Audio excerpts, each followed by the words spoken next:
I already showed this on the Iranian Revolution Live, but I quickly want to show you some updates from President Trump. I'm not going to give you my opinions on it because I already talk a lot about it, but I want to show it to you guys so that I could get your opinions on it, and also pay attention to the live chat as well. By the way, if anyone's mic is open, please close it so that we don't have any background noise here. But let me just quickly go over this quickly with you guys. Let me close this one. Let me share it with the group as well. Here. So let me bring this over here. All right, so this is the first one. I'm not going to do any comments so that we could quickly go over them. So just want to see what you guys have to say. There's just only a few ones and they're all short. Oh, wait, I made a mistake. Sorry, I made a mistake. I should have been sharing my entire screen, not the browser. Here, guys, sorry about the YouTube people. Let me try this one more time. All right, let's do this one more time. All right. The level of ferocity for protests, the people are watching it. They want to go out on the streets. They have no weapons. They have no guns.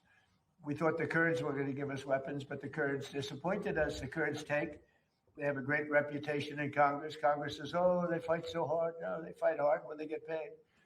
So I'm very disappointed in the Kurds, but they were given. I said it wasn't going to work, by the way. I just have to say, I disagreed with what they did. They gave it. I said, they'll never get there. And I was right. I like to be right. In this case, too bad. But we sent some guns with ammunition, and they were supposed to be delivered, but they kept it. I said, they're going to keep it. But what do I know? I've only been doing this a short time. All right. So what do I know? Go ahead.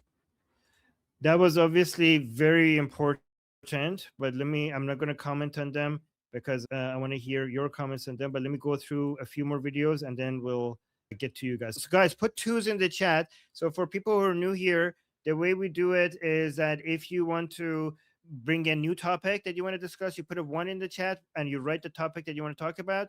But if you want to respond to the topic that is already being discussed, then you put 1.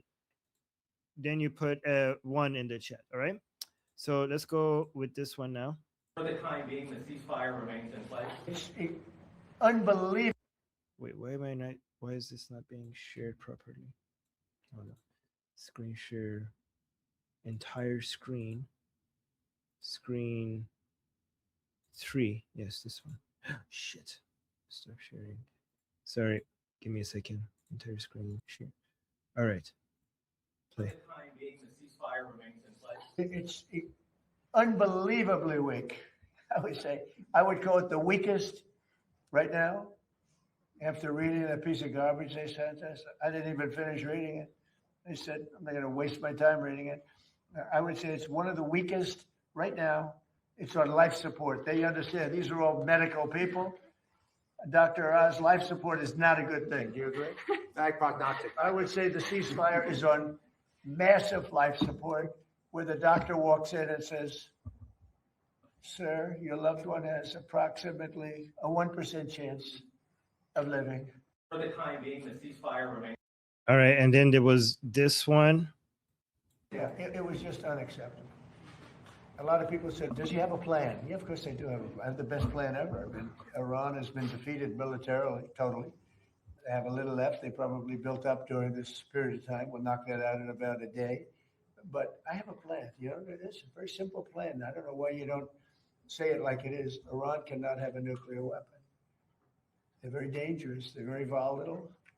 It's a terrible thing that's happened over there. They've killed 42,000 people in the last 2 months, 42,000. At least that's what we know of, 42,000 people. They killed numerous people over the last week, but they killed 42,000 people a month and a half ago. They were unarmed protesters, not at all violent protesters. And they started taking them out, shooting them. So we're not going to let them. That's the plan. People say, what's the plan? The plan is very simple. The blockade, first of all, was a part of military genius, just like Venezuela was military genius. We have the greatest military in the world by far. And we're stocked up with great ammunition. We have much better stuff than we did 2 months ago when we first did the attack, which knocked them for a loop. But very simple, Iran cannot have a nuclear weapon. Can't have it. And if they did have it, the Middle East would be gone, Israel would be gone, and then hit Europe probably next. We're doing a service to the world. And this has gone on for 47 years. Other presidents and leaders of other countries that have the power should have done it, but they didn't do it. But it's a very simple plan. Iran cannot have a nuclear weapon, and they won't have a nuclear weapon, and they didn't want to go that far. If you can believe it, they didn't. How stupid. Are they stupid people? They didn't want to believe it. They think that I'll get tired of this, or I'll get bored, or I'll have some pressure, but there's no pressure. There's no pressure at all. We're going to have a complete victory. We've already, in theory, had a complete victory from the military standpoint. The military, look, their Navy is dead. They have 150. They had 159 ships. Right now, so this part we already heard before, but I just wanted to play that part where he says he's not going to get bored, because we got some reports saying he's getting bored and stuff. I just wanted to play that one. And then there was this part saying they're dishonorable. So this is important. Look, I've had to deal with them 4 or 5 times. They change their mind. They're very dishonorable people. The leadership. Don't forget it's the 3rd level. The 1st level is gone. They were unreasonable. The 2nd level is more reasonable. The 3rd level, nobody wants to be president. They say, who wants to be president? There's nobody raises their hand. But where they change their mind. I've had that in business many times. The mind changes. You go, these people that you make a deal, and then the next day they send you a document that takes 5 days to get there when it should have been there in 20 minutes. So it's a pretty simple document. They will never have a nuclear weapon, yeah? Look. All right, and then just 2 more, and then we'll get to your opinions. But this was also important. It was just unacceptable. A lot of people said, does he have a plan? Yeah, of course they do have a plan. I think we already played this part, so let me just play this last part here. I am being waited on by a large group of generals, and that's also important. Having to do with the absolutely lovely country of Iran. That's the way they pronounce it. So that I wanted to share that one because he basically cut the meeting short because he had a meeting with generals. We also had reports that Prime Minister Netanyahu convened a security discussion in his office in Jerusalem on Monday after U.S. President Donald Trump rejected Iran's response to his ceasefire proposal. Israeli media reports said that Netanyahu's court hearing ended earlier than scheduled due to the security meeting. Some people are saying that everything President Trump said and what's happening with Prime Minister Netanyahu suggests that we're going back to very aggressive attacks, military operations against the Islamic Republic. So I want to just see what you guys think about this. I see Noah, Jeffrey, and Sketch and Kat wanting to respond. Is that right, BT? It is. Noah, go ahead. Why don't you come on up? Thank you. Yeah, the IRGC, we all know they're dishonorable and distasteful. So I have President Trump has every right to be mad at them. And especially at the Kurds. The Kurds, we were all hoping that the guns would reach via the Kurds to the Iranian people. Obviously, that did not happen. That makes me so angry too. I think that makes all of us angry. So now the Bandar Abbas option that you have talked about, Armin, might be the only option left in order to get guns to the Iranian people. Other than that, or what we talked about yesterday, maybe build another airfield in Iraq or something. I don't know. This is just crazy because we need to arm the Iranian people in order for the final battle to take place. Yeah. Okay. Thank you, Noah. Let's go to Jeffrey. Oh, sorry. So you're seeing a continuation of what the previous indicators that we talked about yesterday outline. So President Trump's latest statements essentially means the ceasefire is no longer being treated as a pathway to peace or sustained cessation of hostilities. It was a final test as whether or not the remnants of the Mullah regime is willing to surrender its strategic weapons, proxy leverage, and their coercive control of the Strait of Hormuz. It's very clear that the remnants of the Mullah regime is refusing, and the administration is saying that resume strikes is not only possible, but it's also very likely. The target is not Iran as a nation or the Iranian people, obviously. The target is the Iranian machinery and the Islamic Republic that can still threaten the United States, our allies, global energy flows, and regional stability. If you take it all together, what we're watching is not an isolated statement or signal from President Trump. It is a convergence of indicators, right? So what do you have? You have Israeli leadership consultations that happened within the past 36 hours, U.S. Israeli public alignment, drone-based ISR collection that's masked up in different areas of operational significance, border area kinetic shaping, we were hitting certain elements, on the Iran-Iraq border, and the unresolved question of Iran's enriched uranium. Taking together all of those indicators plus these statements suggest the system is being prepared for a rapid transition from the one-sided ceasefire back to active operations, and those active operations will be something almost assuredly that makes whatever happened to the previous dipshits look like a day at Disneyland, right? I said before, President Trump is not fucking happy. And when President Trump is not happy, then nobody is happy. These people thought that somehow they could play the political game with this guy. Donald doesn't care about skittle hairs in the street. Donald doesn't care what pressure you put on him. And you saw what he said, Armin, right? They still don't understand. It's not just all the strategic stuff. When Donald says he wants the fucking killing to stop, he means he wants the killing to stop. Not maybe, not kinda, not sorta, not suck me. Stop killing civilians. By the way, as we go through this, I also want to hear your opinions regarding, is it possible that President Trump didn't expect the Islamic Republic to be this difficult to deal with? Because a lot of people say this has always been 5D chess. He already knew that this is going to be what happens. But some people think that no, he thought that once you bombard these people, at some point they will bend the knee, and he's frustrated that the Islamic Republic is not being reasonable from the perspective that he thought that they would be after such levels of heavy bombardment. Maybe he expected them to come to the table and bend the knee, and they didn't. And now he's adjusting his strategy accordingly, because some people suggest that this is what's happening. Also, another thing that I want us to consider is that should we be talking about people getting ready for this taking longer than what some people think it might take? Some people expect this to be done and over with as soon as the aggressive military operations against the Islamic Republic on the mainland starts, to just be done and over with really quickly. But I was wondering if it's a good strategy to prepare people for both scenarios.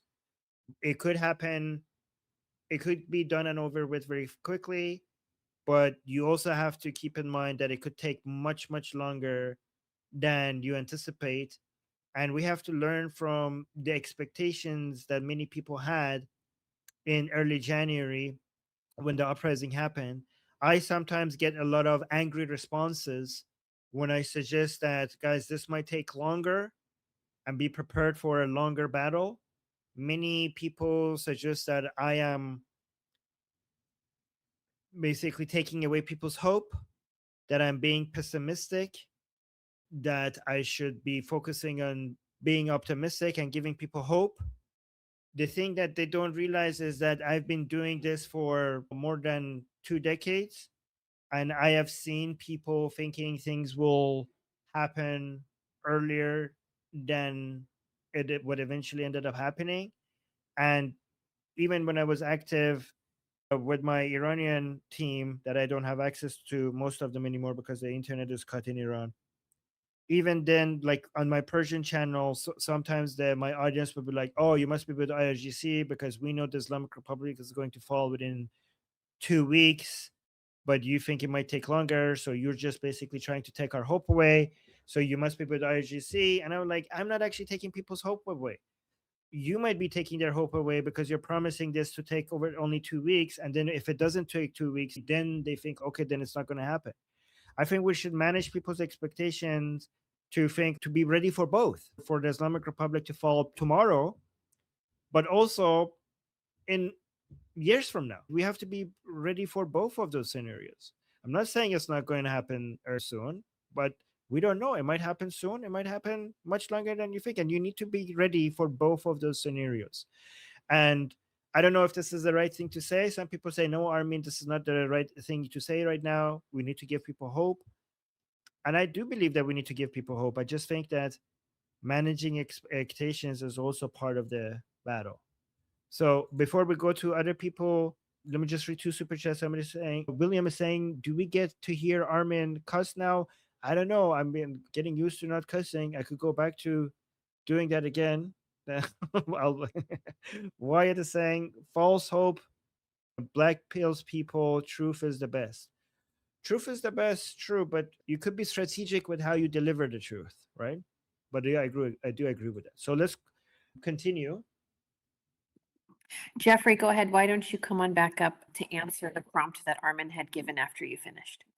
Yeah, no, Armin, very valid point. So you definitely want to hope for the best and plan for the worst and guard against false aspirations, which could translate themselves operationally to Iranian resistance on the ground to then implement what they think is the call when it's not the exact time yet. You want to sit there and make sure it's as safe for them as possible.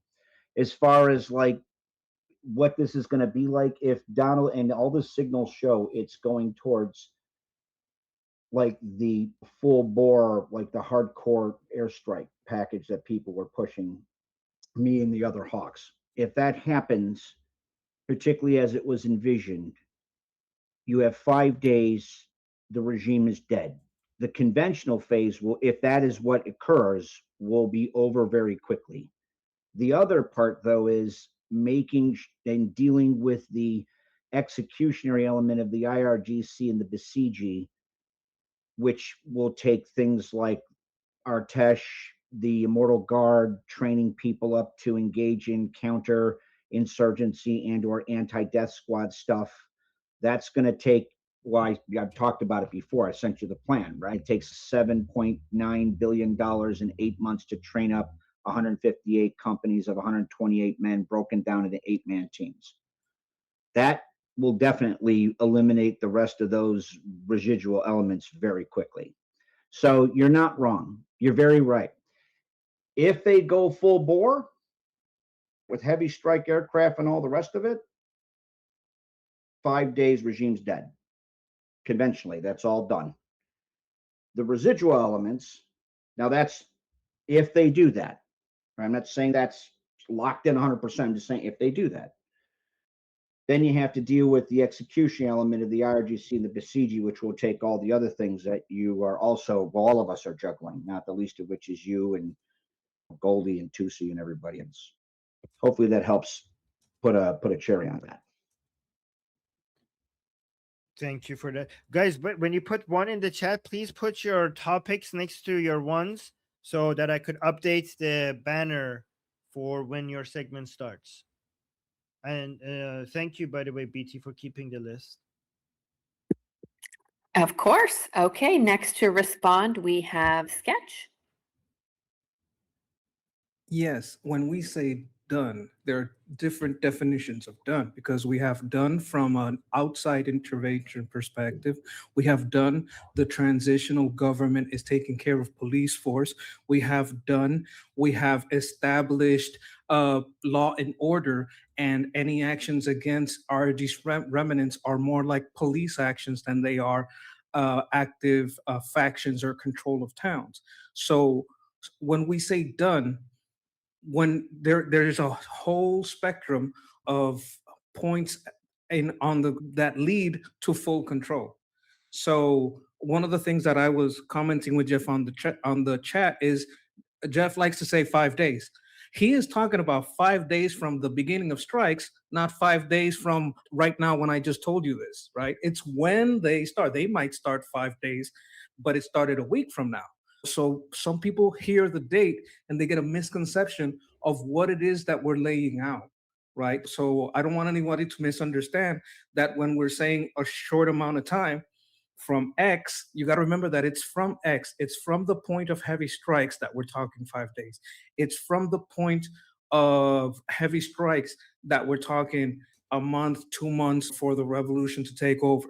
It's from the point of heavy strikes and the end of heavy strikes that we're talking about transitional governments being in power and the release of frozen funds for humanitarian aid, fixing hospitals, all that kind of stuff. So when we talk to people about expectations, it's important to have clear definitions on what points of the operation we're talking about, because done can mean a lot of different things to a lot of different people.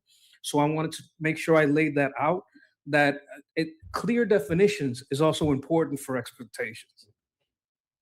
All right. Before we go to the next person, let me read some super chats. Saber is saying possible IRGC has acquired a nuke. Discuss, please.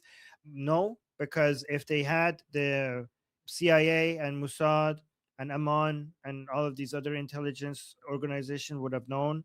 It's really difficult to get to a nuclear weapon without them knowing that. So pretty much close to impossible. That has already happened. But good question. Thank you. And then we got one by Moses saying, I think Trump thought he can get a deal once Khamenei is gone. Now he finally realizes that this regime has to go, that you can't reason with them. Yeah, that's the perspective of many Iranians, that what Rubio and Netanyahu knew about the Islamic Republic, President Trump now knows as well because of his experience with them. Some people disagree. Some people say he knew already from the beginning. BT in the super chat from BT on YouTube saying, first colored shirt, now getting used to not cussing? Question mark, exclamation mark, question mark. Yeah, BT, this is the new me. I don't know. Thank you. I don't know if you approve or not. We have to make sure that BT approves, by the way. All right. Who's next? Okay, next to respond, we have Kat. So I don't know if anyone noticed, but he said something that really popped out to me. He said Iran cannot have nuclear weapon. It's been going on for 47 years. That's, if to me, it shows that he's saying that it's the nuclear, but it's the government. He wants to, it's the nuclear is not for 47 years. Right? Oh, that's actually a very good point. Yeah, because what has been going on for 47 years? Not the nuclear exactly. Weapon. Yeah. Good observation. Yep. Yeah.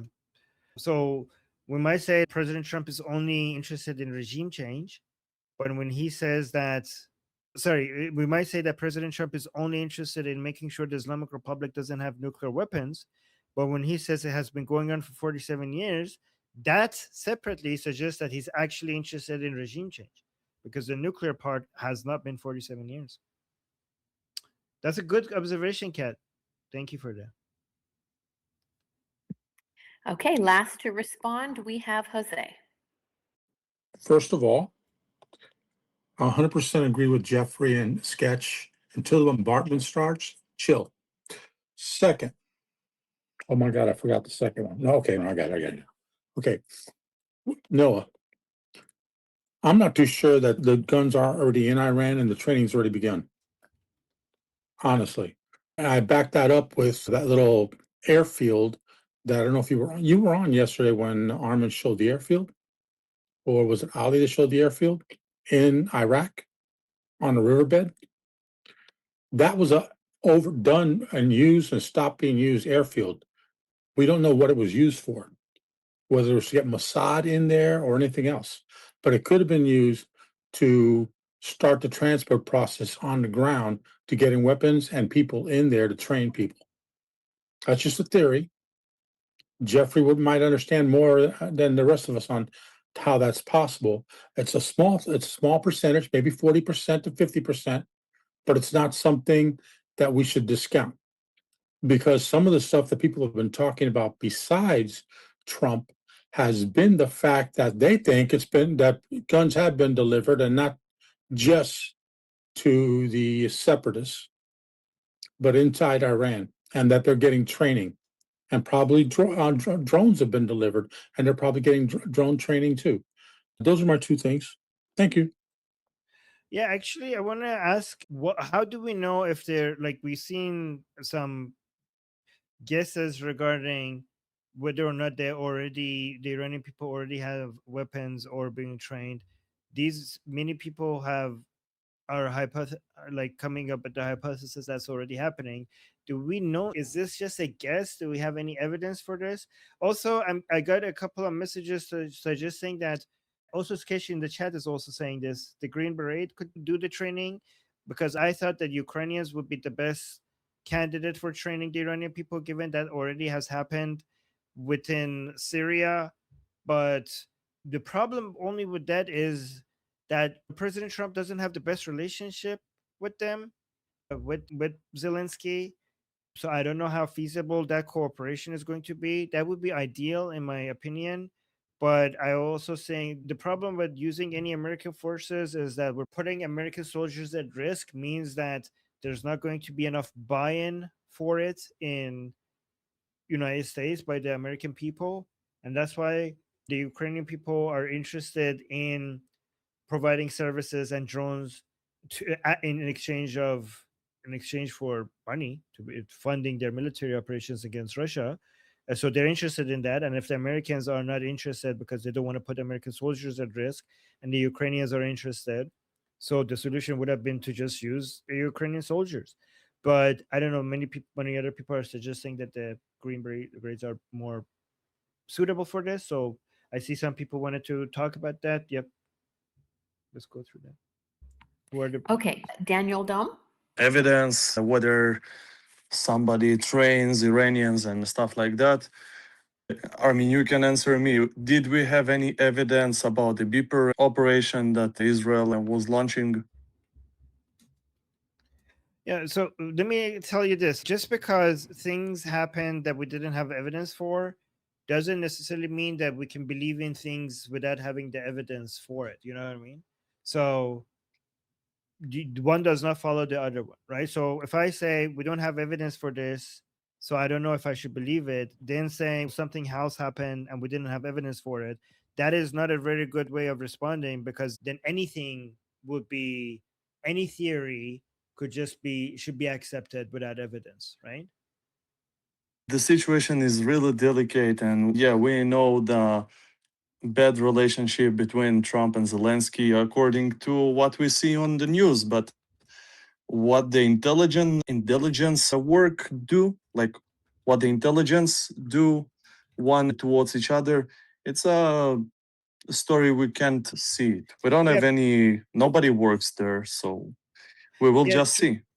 True, it's true. The intelligence behind the scenes, we don't see it, we don't know. But one thing that you could also keep in mind is that the intelligence reports come with suggestions to President Trump. They put it on his desk and he looks at them and he has to greenlight them and approve them. And if he doesn't have a positive view of, I don't know, like for example, Zelensky, even if the intelligence report suggests that maybe using the Ukrainians would be a good idea, President Trump might say no to that. It is possible. Anyways, but I get your point. Jeffrey. So yeah, there's a lot of similar to the other indicators. What you have is the story's no longer, first, the training. Green Berets would be our best, one of their raison d'etres, reasons for existence, is to train indigenous personnel in guerrilla, counter-guerrilla operations, and they'd be very good for general training in that area. Ukrainians, because of their they're good at that too. I'm just saying that their expertise above and beyond anybody else on the planet is the use of drones as an asymmetric counter to forces that are conventionally superior to you, and just drones in general. As far as that's concerned, Daniel Dom is not wrong. I just got done talking to and putting that up the chain to members within the broader Ukrainian diaspora a couple hours before this show. In fact, it was Mark Houghton that I talked to. Mark's a good guy. We actually sit on opposite sides of the aisle. That said, when it comes to supporting Ukraine or Iranian resistance, we're all on board. In any case, So what does it look like? What are we seeing? So you're seeing the story is no longer about airstrikes. It's an emergent pattern that points towards a layered pressure campaign against the surviving coercive structure of the regime remnants, right? You have President Trump's statements, they provide political signal, the Israeli consultations, the rest of it. What does it mean? Like, this goes to what Sketch said about defining things. First, external strike pressure that keeps Iran's nuclear missile, air defense, naval IRGC command infrastructure on a threat, whatever's left of it. Second is the internal resistance pressure. So Iranian Kurdish groups, not the same as the other ones, although we're probably not going to use Kurdish groups in general, and other anti-regime elements, which is what Armin talks about, almost assuredly are being spun up to force regime to divert IRGC besiege and intelligence assets away from external retaliation and or to further erode internal control. Third is drone warfare pressure. Ukraine role matters because Ukraine has years of practical experience against Iranian Shahed type systems, as well as applying drones on the ground in a tactical sense. And fourth is regime fragmentation pressure. So President Trump has already moved beyond the narrow nuclear justification. You've seen that what he said today, right? You heard him. You heard him. He said that we killed the first layer, we killed the second layer, the third layer, they don't even want to be president. What happens if strikes? They talked about it. Lean towards it, it'll take less than a day. Meaning, this is their last chance. Come to the table, die. That's your two choices. That's your two choices. So how that shakes out is those 4 lines of effort, at least as best as I can see it. Hopefully that kind of gives you gives you some tools to think about it. Okay, last to respond, we have Hila. Hi, Shalom. Hello. Okay, I will start from the last topic because who remembers? I remember, but okay, I just wanted to remind everybody just about fog. And if you ever traveled or hiking inside a fog, like you see things that looks very close to you, but it's actually very far. And something that you thought is very far is actually very near to you. Now, this fog is manufactured by human beings to fog of war, right? It's a situation that this week we are in, and it's about confusion. So that's my thing. The comment about Bibi, the cabinet, and all of that, it was a double signal, mostly inner signal for us, because the Druze started a new party, and usually they go with the Likud. They started a new party this week. So that was a signal. Now all of you are talking about the Druze meeting Bibi, so Druze all over the world knows that Bibi is still with them to pressure the community not to open a new party by themselves. That's what I think. Nobody knows anything. About the weapons, in the beginning of the war, there was a bunch of videos about mountain people bringing inside Iran goods and food. There were weird videos and I didn't know what to address them, but it was the time when now I think it's maybe weaponed and a lot of groups maybe pass it on somehow. That's what I think. I don't think it was that naive, and it was unclear why they are publishing it. It was bizarre. And you remember the weird messages that were after already they said, okay, Americans, foreigners leaving. 2 weeks in, 3 weeks in, they were like, American, please leave Iran. American, please leave Iran. And it was like weird, and we were laughing about it. What Americans they are talking about leaving Iran? So I think it was a signal for the people that were doing stuff. That's what I think. So Okay, I think it's in, and I do hope, because I know people are responsible, that they will not just hand out weapons, because I have army training for 2 months of using weapon, and it's not a good training. It's not enough. It's just not enough. So that's my hope and my thinking. Thank you, Hila.